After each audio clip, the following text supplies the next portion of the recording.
Kanti lokhu kuqhubeke njalo nokubhebhetheka umsindo kwelodaba lwengoma ezohlukanisa unyaka, lo msindo lokhu uqhubeke njalo phakathi kwa-Owen Ndlovu kanye nomsakazo uKhozi FM, nokusekuze kwathi amachaphazelo athela inhlangano i-SABC kanye nomculi kamaskandi uKhuzani Indlamlenze Mpungose. Kanti sikhumbula ukuthi lo mculi kamaskandi uke wahlukanisa unyaka ngonyaka ka-2020 lapho khona wayebekwe kanye nabanye ozakwabo ukuthi akhompithe nabo, lapho khona ingoma yakhe yadla umhlanganisi eyayithi Ijele.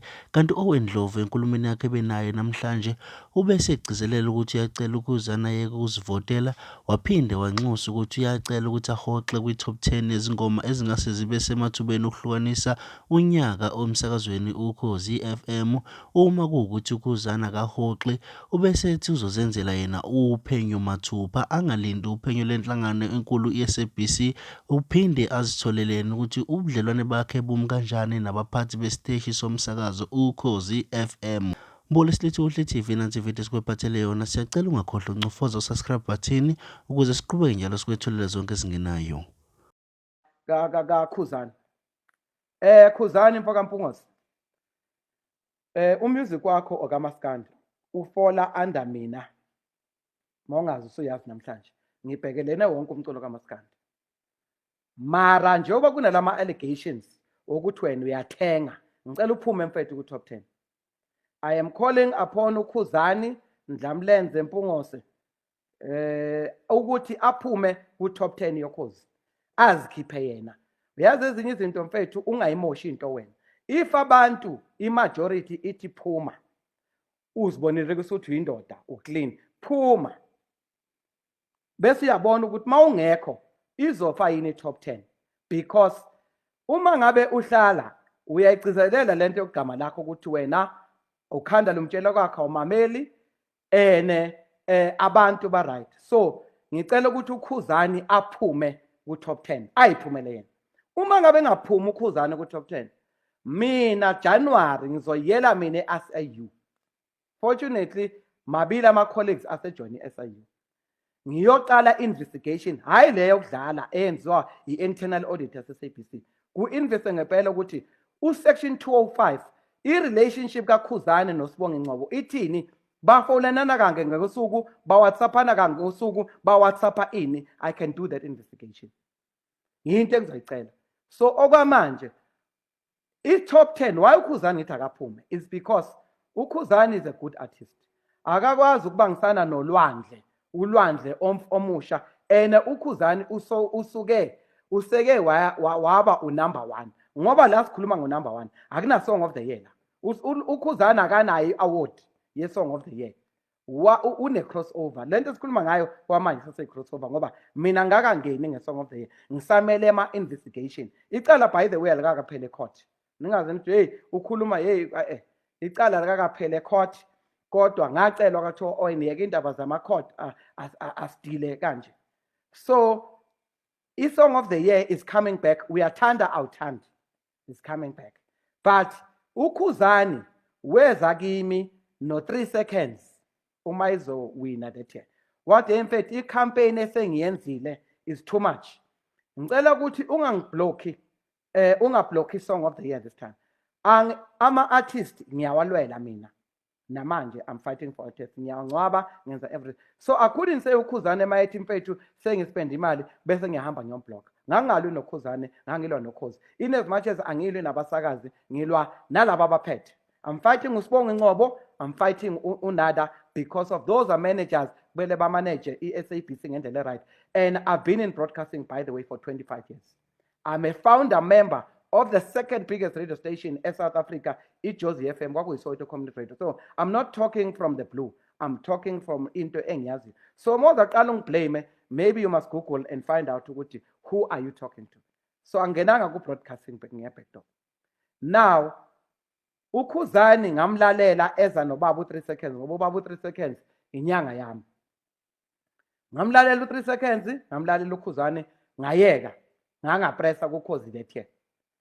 Wathi mangabe esewinile uKhuzani wahamba wakuma newspaper wakhuluma the way yena abig ngakhona.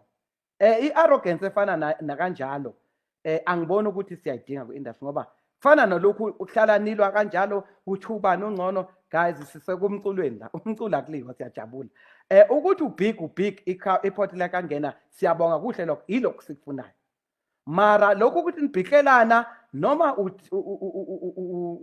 uKhuzani noma ngabe uhashela imhlophe noma ngabe umthande noma angi-encourage lokho. So Khuzani unama allegations ukuthi uyathenga. Musu ukuphusha inkani lo ephushayo ukuthi abantu banomona or bayenzani.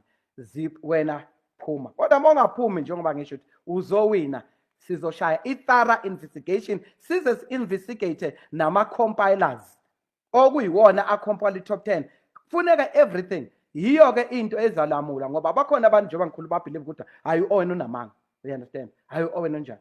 So kuzomela ukuthi ukhozi lithathe isinyathelo sokuthi siyamsuspenda uKhuzani ku-top 12. Ngoba Khuzani uma ngabe uwina mfowethu akusho ukuthi uwine ngoba uvotela abantu.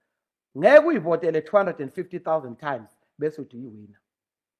Why kwenzakala kanje is because of uSibongi ufuna ukuntshontsha imali nabangani bakhe. If vote was supposed to be only 20 votes per SMS. 20. Kusho ukuthi uma unenamba yakho uvota ka-20 kuphela nge-SMS ngenamba eyodwa. Hayi ukuthi kuvote kuze kufike uJesus Christ. No. Lento yiyenza ukuthi kube nje umuntu ayivotele for 400,000 times bese ethi uyiwina. So uma ngicala lento i-idea was ukuthi mabevota abantu nga-20 per SMS lokho kuzokwenza ukuthi kuvulele nabanye abantu abaningi ukuthi babe ne-voice because of akwazi ukuthi kumkhuluma umuntu oyi-1 bese kuthiwa abanye abantu must buy into it. No, we are democratic. Uma ngabe uthi ulimit ama-votes to 20 abanye nabanye bazokhululeka ukuthi bajabule ukuthi nabo hayi nama ngivota ivoti lami lizozwakala. From there bese yaba-reward abantu urafole ushafule owinayo athole imoto and all. That's what I had done. Le ukuthi umuntu avote 100,000 times A1 bese tuwinile angiyazi mina. Ngoba ngifuna kuvote abantu hayi umuntu A1. It must be many people voting. So izinto engixoshelwe zona okhozini yizo lezo ngoba bengafuni ukutshontsha imali mina yama artist. Bengifuna ukuthi si decide ngempela ukuthi oyi31 ubani umuntu oyinqaba. For an example, uBig Zulu is the best artist we have right now. Ingoma ethi umbayimbayi. Le ngoma le ngize icula umuntu omtswane engasinomzulu. That's how much that song has done in terms of penetration, in terms of uniting us, in terms of taking us forward. But ngiyazi ukuthi aliziwini song of the year. Lucky if likhona. So uLwandle is a new artist. Oshaya left, right and center is up and coming. Ufeature umthandini. Yini eyenza ukuthi kuze kuvotwe umuntu oyi-150,000 times ezama ukulwa noLwandle. If abantu abavotayo it's okay. But I can't accept a situation whereby umuntu oyi-1 uzoyivotela bese tuwinile. Hey1.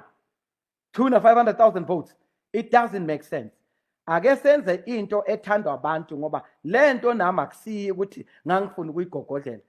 Ngangifuna ukunikeza i-voice to many people ukuthi abadecide ngoba badecide ngemali zabo mabe streamer or bethenga physical CDs or whatever. Bakushintsha ke labo abanenhloso yokutshontsha imali. It was not a money making scheme la. I had sponsors Zekia bezinginike imali zinginike imoto. Manje Khozini they can't negotiate even one car. Selo ngahamba bakakhipha imoto because uSibongi umsebenzi wakhe is to go and negotiate alethe imali noma imoto akakwazi ukwenza lokho. Ngeke futhi akwenze even next year I can bet ngeke ayithole imoto zephula. Then let me go to ku situation yokuthi ke Khuzani noma ngangithuka noma ngenzani is okay. Ngicela mfowethu ukuthi ube fair. Yeka ukuzivotela abantu abavote number 1. Number 2 ngicela ukuthi ngoba une allegation phuma ngiyayivalela. Ngiye ku Standard Bank. Standard Bank lesikhuluma ngaso. I Standard Bank